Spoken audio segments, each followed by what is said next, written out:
This Valentine's Day, you may be getting ready to head out for dinner with your significant other, and there are a lot of great options for food in St. Louis. One local restaurant has been serving up meals for, get this, 94 years, yet some locals still don't know about it.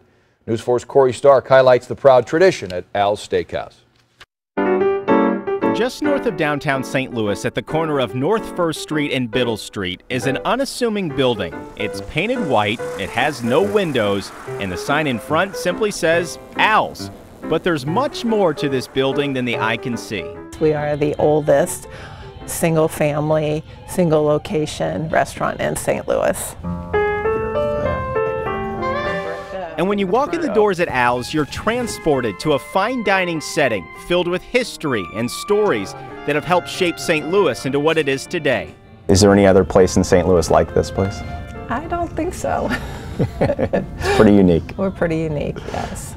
Pam Neal's grandparents started Al's restaurant in 1925 when the St. Louis riverfront looked a lot different. It started as a saloon, then Pam's grandma began serving egg sandwiches to dock workers who needed a quick bite to eat. The once two-story building was knocked down to one when a neighboring building fell on top of Al's during a fire. Soon after, the restaurant was rebuilt and Pam's grandparents moved into the world of fine dining. Steaks, lobster, our lobster-based soup, so those are kind of the three big things. And you better remember those menu items if you go, because there is no written menu at Al's. You order your meal in stages, and then your meal is finished up tableside.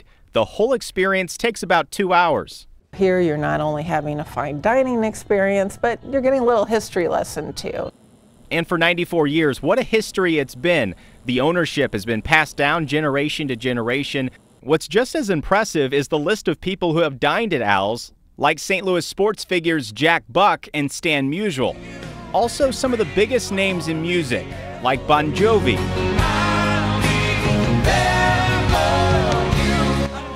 and Frank Sinatra. And did it my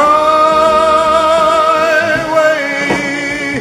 Have ordered one or two steaks. He ordered 2 dinners, 2 steaks. And my dad went up to him and said, "Hey, Frank, you know, what, are you extra hungry or what?" And he said, "Well, no, my driver's outside." And so my dad thought, okay, it's for his driver. And he said, "Really, it's for my dog that's in the car outside." And now in the back corner of the restaurant, there's the Frank Sinatra table.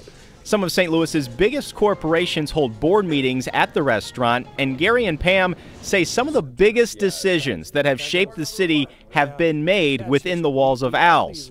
I asked for more details, but what happens at Al's stays at Al's.